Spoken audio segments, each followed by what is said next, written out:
এই সংবাদ বিশ্লেষণে রানা টিভির অনুসন্ধান এবং প্রাপ্ত তথ্য আপনাদের সামনে তুলে ধরা হবে। তারেক রহমানের ব্রিটিশ নাগরিকত্বের একমাত্র প্রমাণ হিসেবে যেই তথ্য সামাজিক যোগাযোগ মাধ্যমে ছড়ানো হচ্ছে সেটা ব্রিটিশ কোম্পানি হাউসের একটি তথ্য। White and blue consultants limited নামের একটি কোম্পানি 2015 সালের 1 জুলাই খোলা হয় কোম্পানি হাউসে, যেখানে একমাত্র ডিরেক্টর বা পরিচালক ছিলেন তারেক রহমান। এখানে কোম্পানি খোলার সময় তারেক রহমানের নাগরিকত্ব ব্রিটিশ দেওয়া হয়। এই ভুল তথ্য কিভাবে সেখানে গেল আর এটি নিয়েই মূল ধোঁয়াশা। এই বিষয়ে বলার আগে এই ভুল তথ্য কিন্তু পরের কনফার্মেশন অফ স্টেটমেন্টে সঠিক করা হয়েছে। তারেক রহমানের নাগরিকত্ব বাংলাদেশ দেওয়া হয়েছে, তবে যখন ভুল তথ্য ছড়ানো হয় তখন আসল তথ্যটি গোপন রাখা হয়। এবার আসা যাক কোম্পানি হাউসে কিভাবে ভুল তথ্য গেল। ব্রিটেনে যে কোনো অ্যাকাউন্টেন্ট অথবা যারা সচেতন ব্যবসায়ী তারা জানেন যে কোম্পানি ল মাত্র কিছুদিন আগে অনেক টাইট অথবা কঠোর করা হয়েছে। এই বছরখানেক আগেও একজন অবৈধ মানুষ অথবা যাদের ব্রিটেনে কোম্পানি খোলার সুযোগ নেই, যেমন স্টুডেন্ট ভিসায় এসেছেন, অন্যান্য অনেক ভিসায় এসেছেন যাদের ব্রিটেনে ব্যবসা করার অনুমোদন নেই, তারাও চাইলে কোম্পানি খুলতে পারতেন। আপনি যেই তথ্য দিবেন সেটা ভেরিফাই করার সুযোগ কোম্পানি হাউসে ছিল না বা কোম্পানি হাউস করতো না। তারেক রহমানের কোম্পানি যেই অ্যাকাউন্টেন্ট করেছিলেন তিনি ভেবেছিলেন তারেক রহমান ব্রিটিশ নাগরিক, তিনি সেভাবেই কোম্পানি খুলে দেন। এখানে বলে রাখা ভালো, বাংলাদেশে যেমন একটি কোম্পানি খুলতে কাগজের ফর্ম তারপরে ফিজিক্যালি সাইন দিতে হয়, ব্রিটেনে কিন্তু এটা লাগে না। অ্যাকাউন্টেন্টই তথ্য দিয়ে কোম্পানি খুলে দিতে পারে। বলে রাখা ভালো, তখন কিন্তু পাসপোর্ট অথবা অন্য কোনো আইডি দেওয়ারও সুযোগ ছিল না অথবা প্রয়োজন হতো না। কোম্পানি ওপেন হয়ে যেত 24 ঘন্টার মধ্যেই। তারেক রহমানের কোম্পানি ওপেন হওয়ার পর যখন তিনি দেখেছেন অথবা জেনেছেন তার নাগরিকত্বের তথ্য ভুল দেওয়া আছে, 2016 সালের 19 জুলাই প্রথম বছরের কনফার্মেশন অফ স্টেটমেন্টে তার নাগরিকত্বের যে তথ্য সেটা সঠিক করে বাংলাদেশ দেওয়া হয়।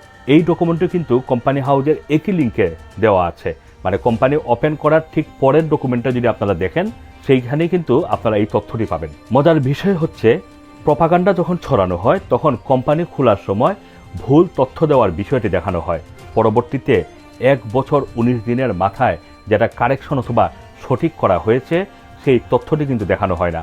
এরপর আরেকটা বিষয় বলা দরকার, তারেক রহমান কিভাবে উমরা করেছেন, কিভাবে ইউরোপের কিছু দেশে ভ্রমণ করেছেন এটি নিয়েও প্রশ্ন তোলা হয়।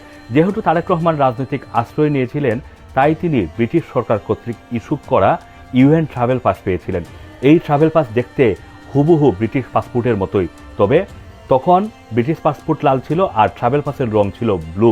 এখন অবশ্য ব্রিটিশ পাসপোর্ট এবং ট্রাভেল পাস দুটির কালারই বা রং ব্লু বা নীল। এই ট্রাভেল পাস দিয়ে তখন কিন্তু উমরা এলাও করত, যদিও গত কিছুদিন ধরে ট্রাভেল পাস দিয়ে উমরা এলাও করছে না ব্রিটিশ সরকার। একই ট্রাভেল পাস ইউরোপের কিছু দেশে ভিসা ফ্রি এন্ট্রি দেয় আর কিছু দেশে ভিসা নিয়ে যেতে হয়। তারেক রহমান সেভাবেই ইউরোপের কিছু দেশে ট্রাভেল করেছেন। এখানে আরেকটি তথ্য বলে রাখি, তারেক রহমান এবার দেশে যাওয়ার সময় উমরাহ পালন করে যাওয়ার পরিকল্পনা নিয়েছিলেন।